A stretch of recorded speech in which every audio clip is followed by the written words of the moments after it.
Hey, what's going on, everyone? This is the Anime Man. Don't mind my hair, I just got it like re-dyed, kind of. It's in weird color, but I'm sticking with it. But in any case, welcome back to another episode of What Will I Be Watching? This is a show that I do at the end of each season to kind of give you guys a heads up or a first impression of the anime that I will be watching for the next season. Pretty fucking simple. And today I will be looking through the fall 2017 anime chart starting from the beginning of October all the way to the end of December. It will be the season that will finish us off for the year of 2017. We've had all sorts of different anime this year, and I've done what will I be watching so far for every season this year. So yeah, that's a good start on my inconsistent ass. As always, I'm here on livechart.me with the full list. Now, I've taken away all the leftovers from last season, and I've left the link to this page in the description below, so you can click on it, follow along, and let me know in the comments what your thoughts on my opinions on these series are, and what your opinions on these series are. And again, with everything I say on these What Will I Be Watching series, it's more so of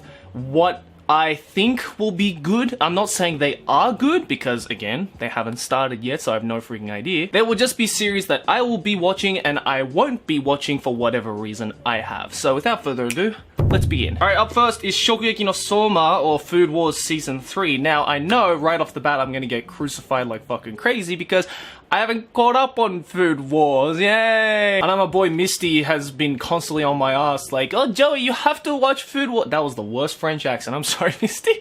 So you have to watch Food Wars, man, it's so good. I know it's good. I've read like the first couple of chapters of the manga, and I know it's good.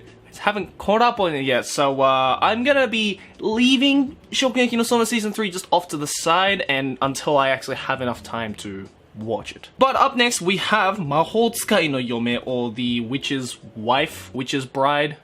Yeah, something like that. Now, I know this one is a huge series that is coming up. I've seen a lot of the manga that has been like placed on shelves all over Japan. This is a really hyped up series, not only in the international community, but also in Japan as well. And it looks pretty fucking good. Like, I've seen some of the promotional stuff when I go to like some anime stores around here because they're just playing on the TVs there. And it looks pretty dope, but let's go through the synopsis. Hattori Chise has lived a life full of neglect and abuse, devoid of anything resembling love. Far from the warmth of family, she has had her share of troubles and pitfalls. Just when all hope seems lost, a fateful encounter awaits her, when a man with the head of a beast, wielding strange powers, obtains her through a slave auction. She says life will never be the same again. I don't know if it's just me, but I swear with that exact same synopsis, I've seen a lot of different weird hentai series. The man is a magus, a sorcerer of great power who decides to free Chise from the bonds of captivity. The magus then makes a bold statement. Chise will become his apprentice and his bride. Now, this is a fantasy magic slice of life, so yes, I did say that the synopsis was kind of like hentai-esque.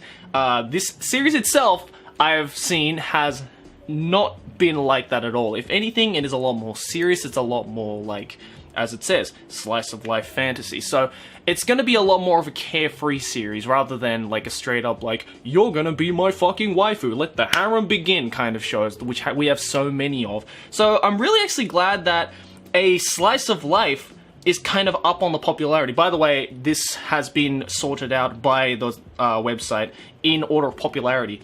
So after Food Wars Season 3, which I completely understand, it's this one that's been hyped up the most.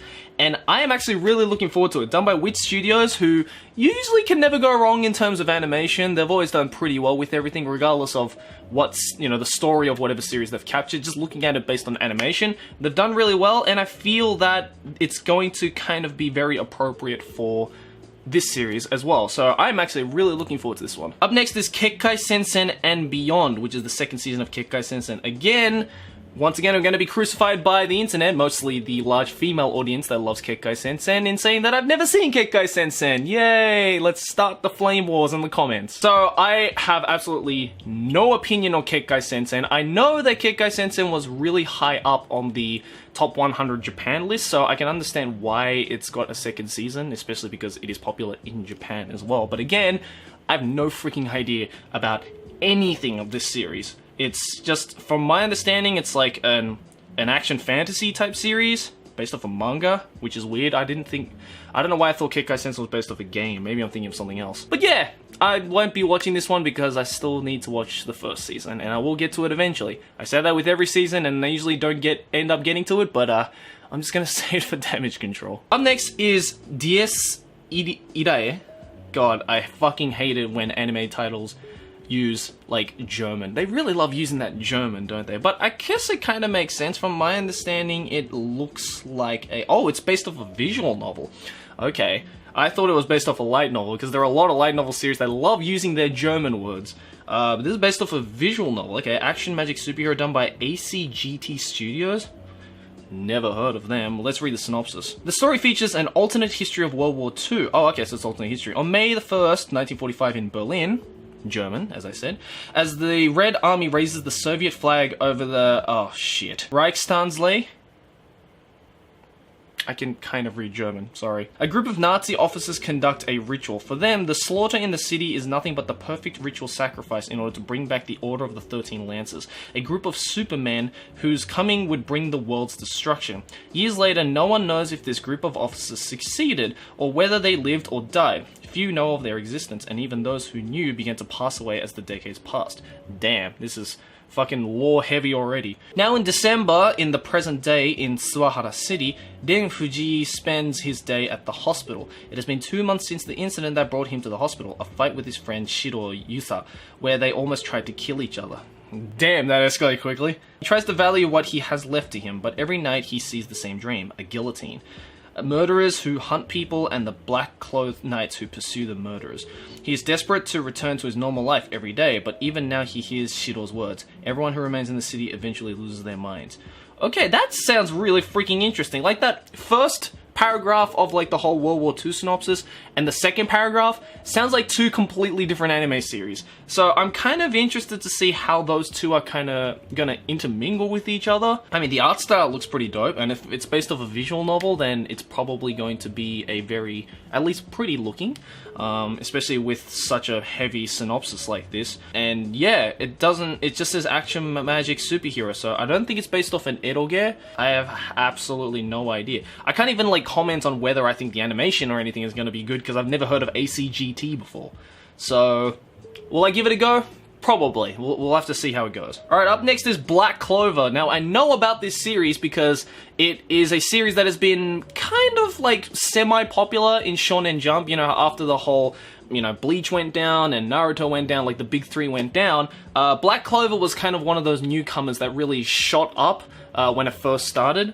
I don't know about how popular it is overseas though. I know a lot of my Japanese friends have said Black Clover is really fucking good. I've never read any of it. Maybe this anime adaptation will help like boost it overseas, but it's an action comedy fantasy magic shonen because, you know, it's your typical Shonen Jump series done by Studio Pierrot, so the animation, I think, is going to be pretty decent. I don't have a problem with Studio Pierrot's stuff. In a world where magic is everything, Asta and Yuno are both found abandoned at a church on the same day. While Yuno is gifted with exceptional magical powers, Asta is the only one in this world without any. This already sounds like Boku no Hero Academia.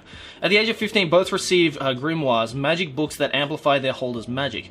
Asta's is a rare grimoire of anti-magic that negates and repels his opponent's spells. Being opposite but good rivals, Yuno and Asta are ready for the hardest of challenges to achieve their common dream, to be the Wizard King. Giving up is never an option.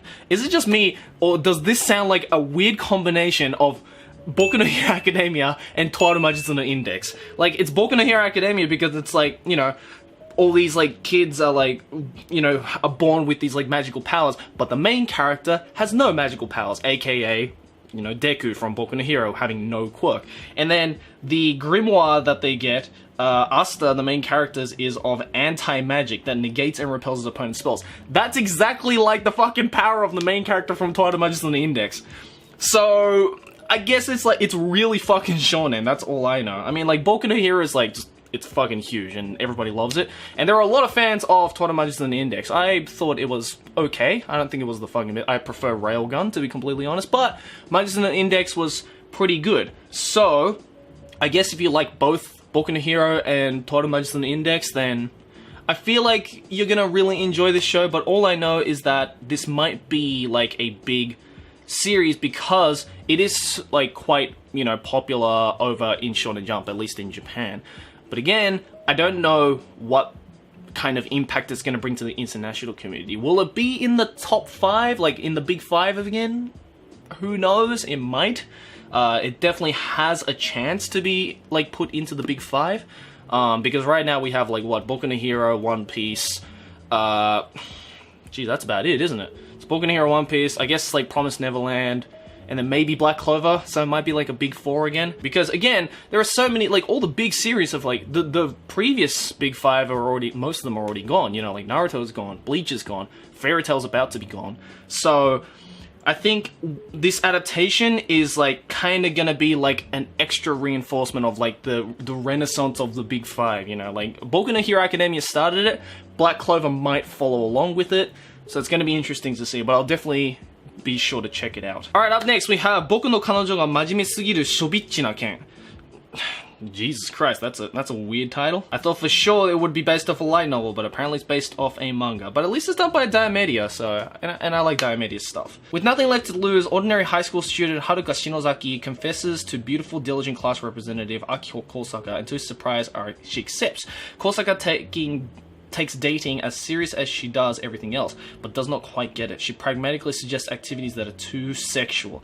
Okay, so it's one of those. I can see why it's kind of high up on this list, because it is the ecchi show of the season, it looks like. I mean, with a title like that, like, I don't fucking blame them. From the sounds of it, it has the same vibe as, like Shimoneta, like, that kind of vibe to it, like the overly sexualized comedy, kind of like Seitokai Yakuin Domo was another example of that. I'm hoping if it has the same vibe as Seitokai Yakuin Domo or Shimoneta, then I'm probably gonna enjoy this, and there are probably a lot of people who are gonna enjoy it. The art style looks pretty decent. I mean, I love that cover, you know, it's already suggesting the sexuality with the banana with a bunch of chicks. I swear to God, if they ever make a live action adaptation of that and they use that cover, that would be a porn cover for sure. Fuck, I have no idea if this is gonna be good or not. I mean, it's done by Diamedia though, so... I mean, the animation is gonna be, like, decent if Diamedia can do it right. They've usually been pretty good with it. But yeah, I'm probably gonna check it out. I'm hoping it's going to be funny. I'm hoping to get at least a giggle out of it, but I'm not expecting too much on it. Alright, up next, which is a big fucking surprise to me, is Ousama Game of the animation. Now, Ousama Game is a novel slash manga series that I have been saying for the longest time. I did a video like over 2 years ago where I talk about 10 manga series that need an anime adaptation, and one of them was Ousama Game. So, I'm really fucking happy that Ousama Game is getting an animation. Now, I'm also at the same time very worried because it's one of those series that is kind of difficult to get into. It was really big in Japan because, you know, it has that whole battle royale kind of Doubt Judge kind of vibe to it. Doubt and Judge are also two more manga series that I wish to get an anime adaptation of. But Ousama Game is a good start. It's a drama, horror, mystery school, supernatural, done by Seven Studios. I feel like I've heard of Seven Studios, but I can't quite put my finger on what series they did. But let's go through the synopsis if you don't know what I'm talking about. A high school class containing 32 students all receive a strange text message on their cell phones one night. It welcomes them to the Ousama Game, in which they are given special tasks to carry out in a 24-hour period. No one takes it very seriously at first, as the tasks are trivial things like having one student kiss another, which is based off, like, there is a real game in Japan called Ousama Game that you do. It's like a party game where you, like, pick out like a thing and then you say like, oh, I'm the king and I get to decide like number 2 and number 3 have to kiss each other. It's kind of like, you know, like kind of spin the bottle, if you know that game. It's kind of like that. That's what Ousama Game is based off, but obviously this is taken to a lot more of an extreme. Soon the tasks escalate beyond what the kids are willing to do, and they learn that the cost of failure is death. Will they be able to find a way out of the Ousama Game before more people die, and the living lose their integrity and humanity through their participation in the increasingly horrible daily tasks? Now, one thing that I really am hoping for with this series is that they make sure they get the horror elements correct. Because what I really enjoyed about Ousama Game is the fact that, yes, the manga series is, of course, violent, you know, because there are people fucking dying, it's a horror series. But, as it says here, it's based off a novel series. Now, I've read the novel series, and the novel series is very well written in the fact that you know, because it's a novel, there's obviously no gore involved, right? Because it's just text on a page. But the way that it's written has this very scary conceptual horror element to it where even if you can't see people dying, just the whole psychological element is very, very strong. And the characters are not the most unique or exciting characters in all of manga and anime, but the way that it is written makes it so that there is a lot of students that you have to follow throughout the story. It's kind of like Mayoiga. Ousama game is like Mayoiga if done right. That's the best way I can put it. If you've seen Mayoiga, and I did like a quick little review of it on my seasonal roundup of however many seasons ago, but if you've seen Mayoiga, Ousama game is kind of like that, but a lot better.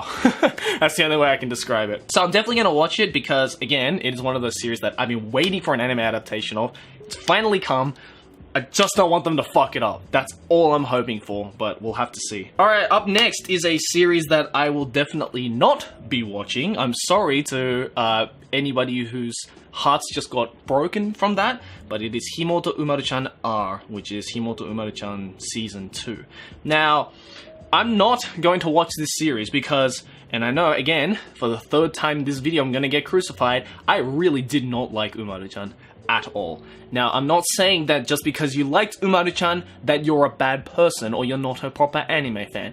I'm not saying shit like that, so calm the fuck down, comments. All I'm saying is that if you really liked Umaru-chan, then you're either really, really new to anime and you watched Umaru-chan early, or you're just a young person. I know it might not be all the people who I just said, but the way that this series is structured, in my opinion, is very fitted to those two demographics.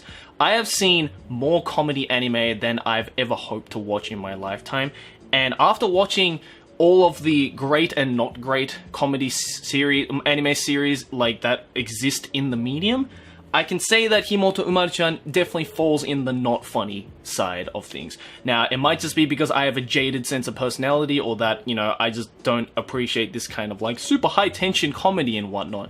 But I'm probably not going to watch Season 2 of this just because I barely made it through Season 1. But again, if you want to watch it, and you're okay with it, then I'm sure a lot of you are excited for it. I know a lot of people I saw on my Twitter were very excited to tweet to me like, hey Joey, there's a Himouto Umaru-chan Season 2, alright!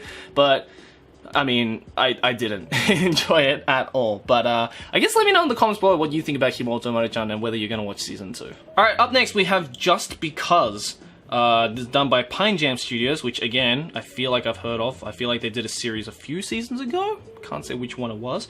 The only genre is school, which could be fucking anything in all honesty. It is winter of their third year of high school, near the end of the second semester, when students have very little time in high school left. Everyone just waiting to graduation. Until he suddenly came home. He was their classmate in middle school who had moved far away. He transferred in at a particular time which reunited them. It was as if a go signal rang out to the feelings of the students who had just thought to end their high school life without fanfare. Is it just me, or did that synopsis not tell me fucking anything?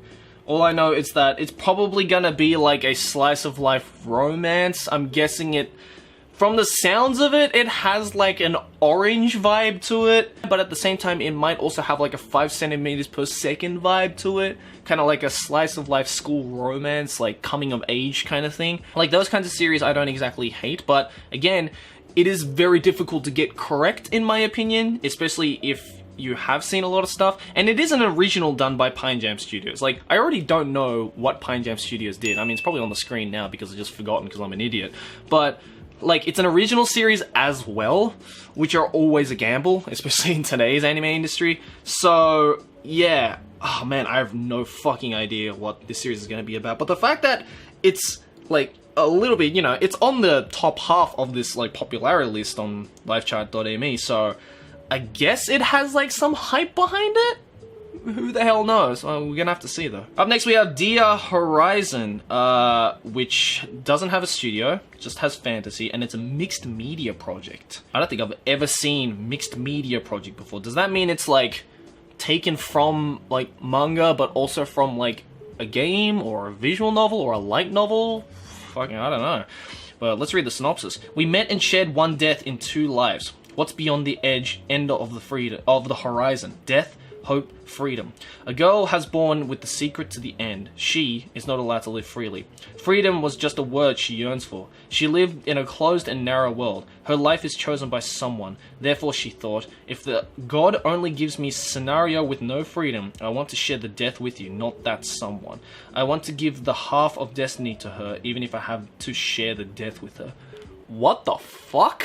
I'm sorry, that just completely went over my head, dude. I have no idea what the fuck that synopsis was. Yo, Mal News, what the fuck, dude? You don't usually write synopses like this, man. Is it just me, or does it have like a Recreators, like, meta-ness vibe to it? I don't really know. I mean, I'm hoping it's as good as Recreators, because Recreators was surprisingly really freaking good, even though it had such a weird synopsis. But, oh man, fuck. Again, I can't, this is like just because, like, I can't get any information out of the synopsis at all. So, fuck, I guess we'll just have to check it out. Alright, up next we have Yukio Holder Mahou Sensei Negima 2. I'm very surprised about this, because Mahou Sensei Negima is like a manga series that I fucking loved. It is done by, fuck, what was his name? Akasaka something. He's the same guy who did Love Hina. Mahou Sensei Negima, the manga, is pretty lit. If you liked Love Hina, you'll really like Mahou Sensei Negima. And Mahou Sensei Negima did have an anime adaptation so many years ago, like over 10 years ago, I'd say, like early to mid 2000s, but it wasn't that great, like at all. Like the manga is way fucking better. So I'm guessing this is the continuation or a spin-off or fucking something, I don't know. It's done by JC Stuff though, so it could really be anything in terms of animation too, but in the decades since the world became aware of the existence of magic, the world has undergone massive upheaval. However, a boy named Tota lives in seclusion in a rural town far removed from these changes. His ordinary life is highlighted by his magic-using female teacher and his supportive friends. When his tranquil daily life is disrupted, he embarks on a unique adventure. Okay, so from the sounds of it, it sounds like a spin-off. It sounds like a spin-off of Mahou Sensei Negima. Either that, or it's been so long since I've read Negima that I don't remember a character called Tota. But I'm pretty sure there is no Tota in... Or is there? Is the wolf kid called Tota? I don't even remember. Holy shit, I have to reread Mahou Sensei Negima now before I fucking watch this. But I'm gonna check it out because it is Negima. And it's a fucking, again, awesome manga. I highly recommend it. Just, I don't recommend the first anime, but the second anime might be good. I have no fucking idea, so we're gonna have to see. Alright, this next one, again, I'm very fucking excited for and very surprised for. It's Inuyashiki. Now, if you guys don't know, Inuyashiki is a series that is written and created by Oku Hiroya, who is the same author as the one who did Gantz. So this is done by the same guy who made Gantz. I've read a little bit of this manga and it's pretty freaking good. Like, if you like Gantz, it's a little bit different to Gantz, but it's still pretty dope. But done by Mappa Studios. Mappa again is they can be very good with their animation, but sometimes they can't. But Inuyashiki has such a unique art style.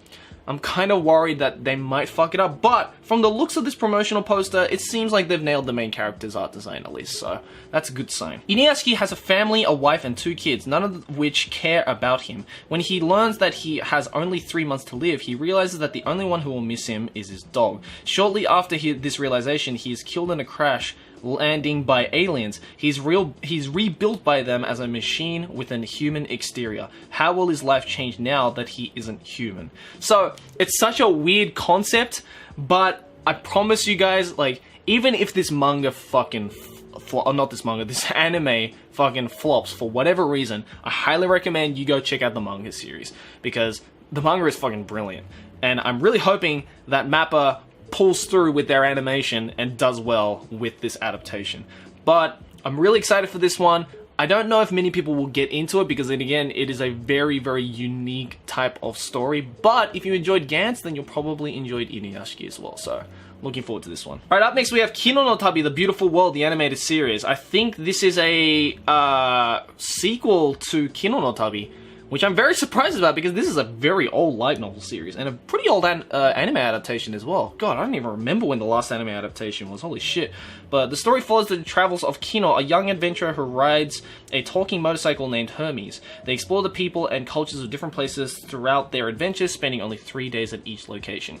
Now, Kino no Tabi, the light novel series and the anime adaptation are fucking awesome. It's an absolute classic. So it's really nice to see that they're bringing back an absolute classic and kind of continuing it on. So I'm definitely going to check this out, and I'm sure a lot of Kino no Tabi fans are also excited about this one as well. Alright, up next we have Imouto Ireba Ii. So again, another series done by Silverlink, and just judging from the title, I could already guess that this was a light novel series. This is the story about the daily life of a young siscon novelist, Itsuki Hashima, with his perfect little sister Chihiro, the genius illustrator Nayuta Kani, his best friend Shirakawa Kyoto, and some insane partners from his publishers. Is this just me, or does this sound like a fucking, like, afterbirth of Eromanga Sensei? Like, it has the siscon novelist, the little sister, a genius illustrator, and, like, the best friends. And some insane partners from his publishers. This sounds like an afterbirth of Eromanga Sensei, and I'm very fucking worried about that, because it's also a light novel series. I really fucking hope it is nothing like Eromanga Sensei, and I can just enjoy this series for what it is. If it's like Eromanga Sensei and it happens to be good, then fuck, that will be the biggest surprise to me. But a series I am not fucking worried about, and I'm so fucking happy is back, is Sangatsu no Raion Season 2, March Comes In Like a Lion Season 2. Now, as you guys know, if you've been following me for the longest time, you will know that March Comes In Like a Lion, the first season to me, is a 10 out of 10 anime. It is an absolutely beautiful masterpiece in every shape and form. The stories are beautiful, character study is gorgeous, the animation is just, so good. Everything about that series is absolutely fantastic, and I highly, highly recommend it. It is a very slow series, mind you, but by the end of it, I promise you it will be worth it. And I'm so glad that Shaft, my boys at Shaft, are back to create a Season 2 of March Comes In Like a Lion. Let me read the synopsis for those of you who don't know what this series is about. Rei Kiriyama is a 17-year-old boy who recently started living alone, financed by his salary as a professional shogi player. Despite his independence, however, he's yet to mature emotionally, and his problems continue to haunt him in his daily life. His relationship with his adoptive family is strained, and he has difficulties interacting with his fellow high school students. Meanwhile, his professional career has entered a slump. Burdened with the heavy expectations placed on him as the fifth to become pro in middle school, he wins and loses. His wins and losses are fluctuating as his record and progression into the ranks begin to stagnate.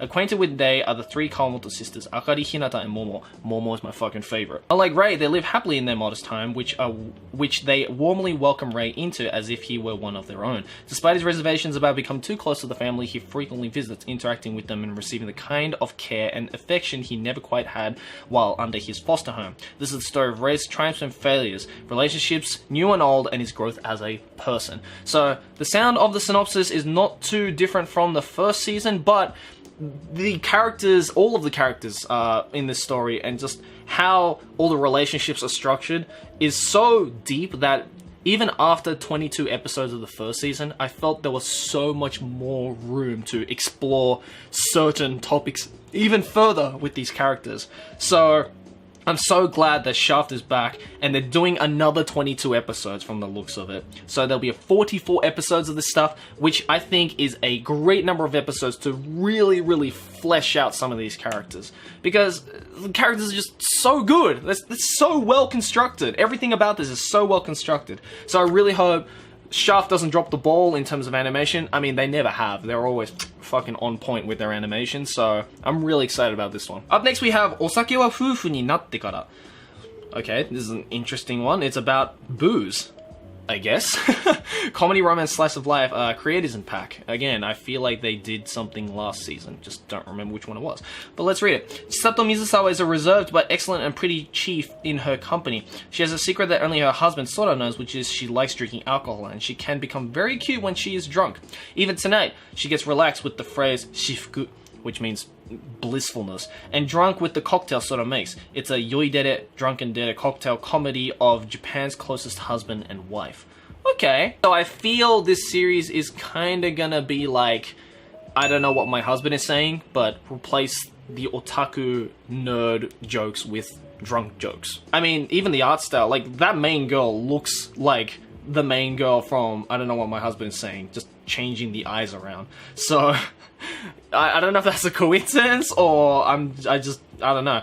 It's gonna be a weird one. I don't think I've ever seen, like, a booze related anime series, so I'm hoping that it's kind of going to be like I Don't Know What My Husband Is Saying. Even though I wasn't really a huge fan of I Don't Know What My Husband Is Saying. I didn't think it was very funny, even though it was really jabbing at the otaku community. So they were all jokes that I got. I just didn't think it was a very funny series. So I'm hoping at least this one will give me a chuckle. We're gonna have to see. Alright, up next that caught my attention is Netoju no Susume.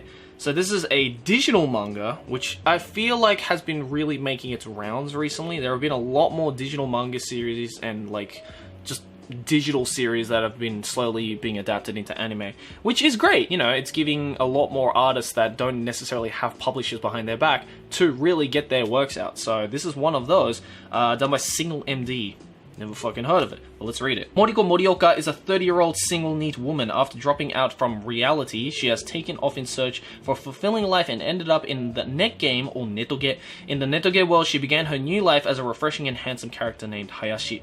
While starting out as a beginner, a pretty character named Lily reached out to help her. Meanwhile, in the real world awaits a shocking encounter with a good-looking elite company employee, a mysterious blue-eyed blonde.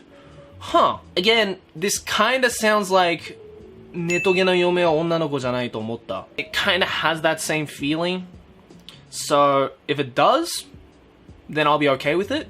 I thought Netoge was, like, pretty funny. It was pretty decent.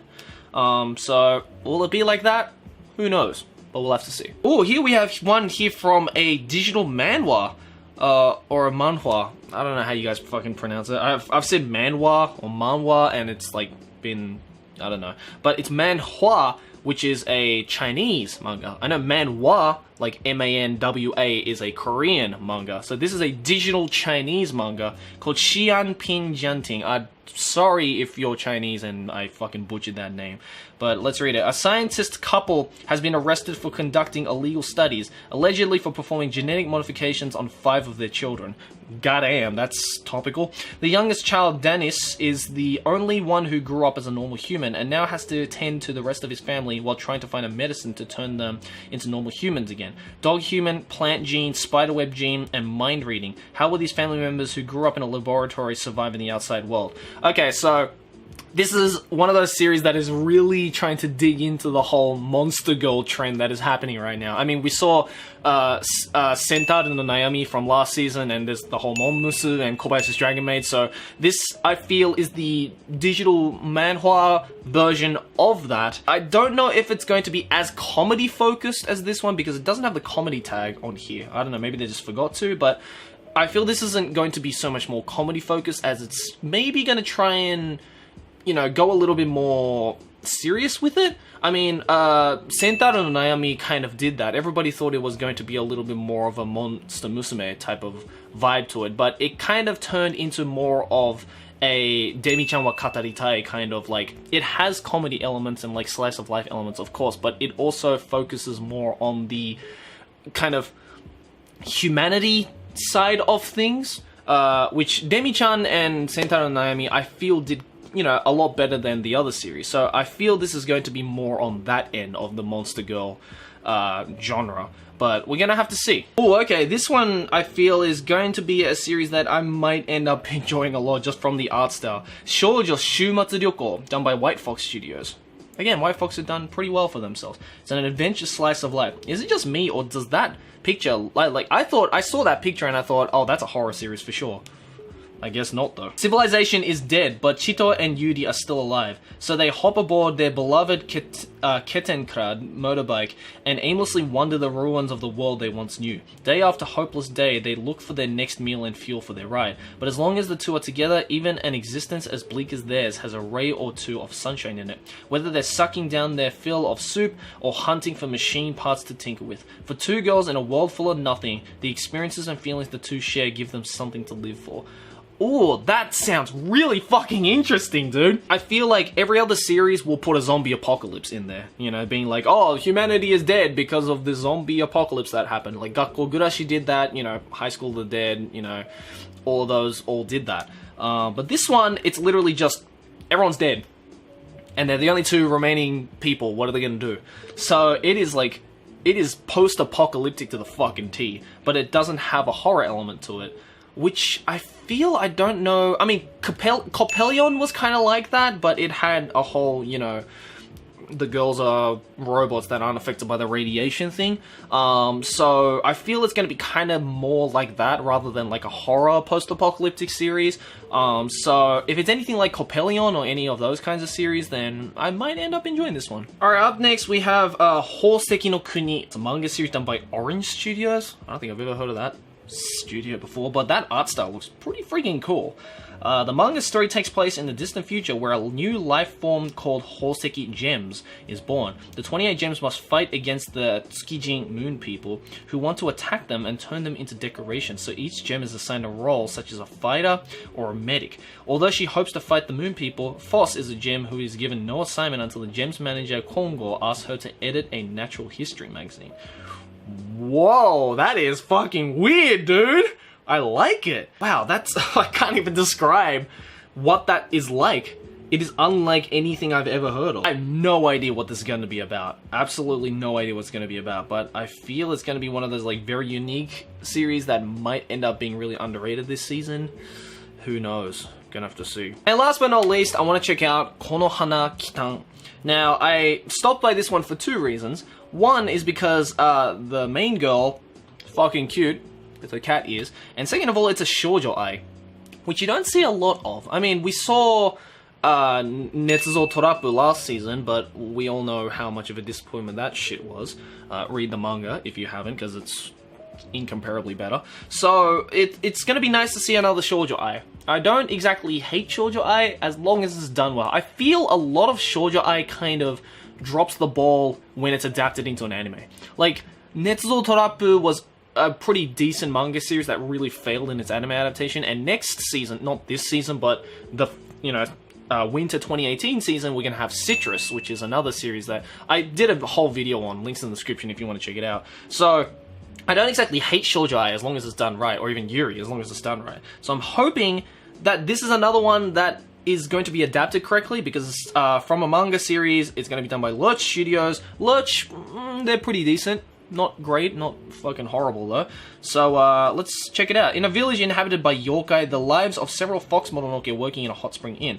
The stories revolve around a new employee, Yuzu. Yuzu has always been living in the mountains, but now has to adjust to a new life working in a high-class inn. She's oblivious and clumsy at first, but with her simple cuteness, she is able to get along with all the other foxes. I can see why there might be space to put in a Shoujo Ii, but I feel it's going to be a lot more of a slice of life. How far they're going to go with that Shoujo Ii, I really don't know. It's Shoujo Ii and not Yuri, though, so I feel we're not going to get any kind of, like, sexiness happening. We're not gonna see like a whole fucking Queen's Blade shit happening with tits hanging out everywhere, but we're still gonna get a bunch of cute little fox girls and whatnot trying to get all touchy with each other, or at least, you know, romantic with each other. So it is a seinen as well though, so it's gonna kind of be in the middle of that. There's probably gonna be like maybe like one sexy scene in it, but it's mostly gonna be very, you know, family-friendly kind of Shoujo Ii. So I'm gonna check it out just because I really want to see a Shoujo Ii and Yuri adaptation that is done well. And I'm hoping, because the girls look pretty freaking cute in all of this, so I really hope that at least this one will, you know, it'll be one that I can safely say is a Shoujo Ii that I can actually recommend to you guys, instead of just saying they're all shit, read the original adaptations. But that's pretty much gonna do it for this episode, What Will I Be Watching for Fall 2017 Anime. Let me know in the comments below what you think about any of the series that I talked about this season. I know that there are a few things I talked about which might get me crucified from certain fan bases, so yeah, just know that this is all just first impressions. I have no idea whether these series are going to be good or bad. This is just coming from what I know about anime and just looking through my backlog and reading the synopsis and looking at this one picture that will hopefully describe what the series is about, it's just a first impression. So I want you guys, let me know in the comments below what series you will be watching, what series you won't be watching, what you think about what I said about any other series, all of that shit in the comments below. And hey, while you're at it, why don't you also prepare for the next season by trying out a free 14-day premium trial of your boy Crunchyroll by going to crunchyroll.com/AnimeMan. 1080p ad-free and comes out straight after Japan, so it's a good way to not only catch up on some anime series, but also to get you prepared for the new season of whatever it is you happen to be watching. Get that